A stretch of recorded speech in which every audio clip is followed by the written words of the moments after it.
Hello welcome back friends. आप सब कैसे हैं? आपकी प्रिपरेशन कैसी चल रही है? तो मैं आज आपके लिए एक 3 पॉइंट्स की स्ट्रैटेजी लेके आई हूँ और वो स्ट्रैटेजी सभी एस्पिरेंट्स के लिए काम करेगी। तो वो 3 पॉइंट्स में है, सिर्फ 3 पॉइंट्स आपको अगर याद रहेंगे और उस मेथड को अगर आप फॉलो करेंगे तो आपकी सारी प्रिपरेशन बहुत ही स्मूथ तरीके से कंप्लीट होगी। तो फिर ठीक है, शुरू करते हैं। तो फर्स्ट जो पॉइंट है वो होता है रीडिंग का। तो हमें क्या करना है कि पूरी जो बुक है उसे रीड करना है, फर्स्ट रीडिंग, सेकंड रीडिंग और थर्ड रीडिंग इसके हिसाब से। तो फर्स्ट है रैपिड रीडिंग। तो पहले आपको रैपिडली पूरे बुक को, पूरे चैप्टर को देखना है, समझना है कि कितने इंडेक्स है और उसमें कितने लेसन्स हैं, और सभी बुक को अच्छे से रीड करने के बाद हमारी सेकंड रिवीजन शुरू होती है। तो सेकंड रिवीजन करते समय आपको इम्पॉर्टेंट पॉइंट्स को ध्यान में रखना है। आपके एग्ज़ाम के पॉइंट ऑफ व्यू से आपको कौन सा पॉइंट आपके एग्ज़ाम के लिए इम्पॉर्टेंट है और कौन सा नहीं। और थर्ड रीडिंग होती है वो अंडरस्टैंडिंग की होती है कि आपको अच्छे से अंडरस्टैंड करना है हर एक कॉन्सेप्ट को, कि कौन सा कॉन्सेप्ट प्री में आएगा और कौन सा कॉन्सेप्ट मेंस में आएगा। तो जैसे कि आप सब देख रहे हैं, मैंने पूरी बुक को कवर करना शुरू कर दिया है और मैंने फर्स्ट लेसन को एज ए एग्जाम्पल लिया है कि फर्स्ट लेसन हम अच्छे से रीड करेंगे 3 टाइम्स और उसके बाद देखते हैं कि रिजल्ट क्या आता है। तो मैंने रैपिडली रीडिंग शुरू कर दी है। मुझे पता है कि कंसिस्टेंसी रखनी होती है रीडिंग में और हमारे 2 से 3 घंटे इसमें चले जाते हैं, लेकिन फिर भी आपको हार नहीं माननी और कंटिन्यूसली बुक की रिवीजन करते रहना है। तो ये मैं अपनी बुक की रिवीजन अच्छे से कर रही हूँ और सारे जो पॉइंट्स है उसे याद रख रही हूँ और ये मेरा कंप्लीट हो गया।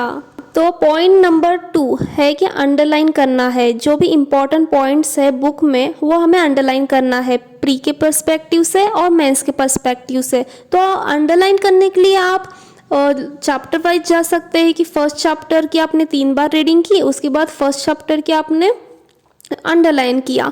तो मैं तो अंडरलाइन करने के लिए पेंसिल का इस्तेमाल करती हूँ। अगर आप चाहते हैं तो आप पेन का इस्तेमाल भी कर सकते हैं, लेकिन फर्स्ट अंडरलाइन जब आप करते हैं तो पेंसिल का इस्तेमाल करना चाहिए। तो क्योंकि जब बाद में आप आओगे तब आपको पता चलेगा कि ये अनइम्पॉर्टेंट कॉन्सेप्ट था जिसे मैंने अंडरलाइन किया है। तो इस वजह से आपको पेंसिल का इस्तेमाल करना है। और अगर आपको पता है कि ये क्वेश्चन यूपीएससी ने पूछा था तो वो क्वेश्चन आप वहाँ पे उसे बॉक्स कर सकते हैं या फिर हाइलाइटर से कलर कर सकते हैं कि ये क्वेश्चन प्री में आया था और ये क्वेश्चन मेंस में आया था। तो जो ये वाली एनसीईआरटी है जो मैं पढ़ रही हूँ और अंडरलाइन कर रही हूँ वो है 11th क्लास की कॉन्स्टिट्यूशन की बुक। तो ये बुक बहुत इम्पॉर्टेंट है हमारे प्री और मेंस के पर्सपेक्टिव से। तो ये बुक को आपको फुल याद रखना है, अच्छे से याद रखना है, और इसमें जो भी एग्ज़ाम के लिए पूछे गए थे वो मैंने अंडरलाइन और हाईलाइट किया है। तो फाइनली हमारे ये कंप्लीट हो गया। तो अब हम आगे जाते हैं और देखते हैं कि तीसरा पॉइंट क्या है।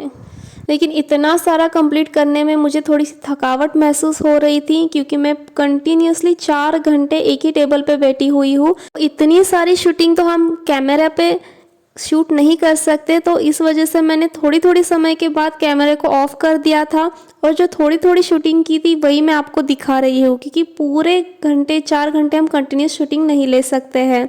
तो फिर हमारा जो थर्ड पॉइंट है वो है नोट मेकिंग। तो आपको पता ही होगा कि अंडरलाइन करने के बाद हमें नोट्स ही निकालने होते हैं।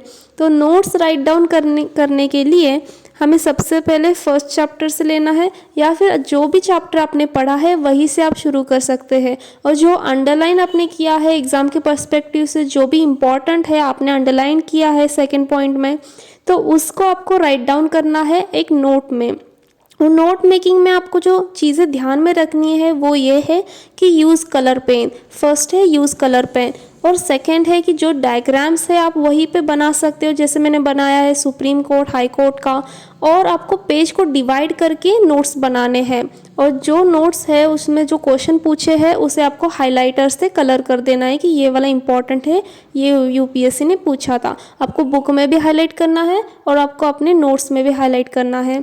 तो पूरा जो लेसन था वो 15 पेजेस के अराउंड था। ये आप देख सकते हैं कि इतने सारे पेजेस का ये 1 लेसन था। और जो मैंने नोट्स निकाले हैं वो सिर्फ 1 या फिर 2 पेज का ही ये नोट्स हो गया था। तो ये मेरी फ़ाइल है जिसमें सारे लेसन्स के नोट्स है। ये पॉलिटी की फ़ाइल है। तो इसमें 1 लेसन के 2 पेज ही नोट्स है। तो इतने सारी NCERTs के मेरी 1 फाइल ही नोट मेकिंग हो गई है। तो इसी तरीके से मैं अपने ब्लॉग्स में स्टडी के मेथड्स, टिप्स और थोड़े थोड़े ट्रिक्स शेयर करती हूँ। तो इसलिए आप मेरे चैनल को सब्सक्राइब करके रखना और मिलते हैं अगले वीडियो में।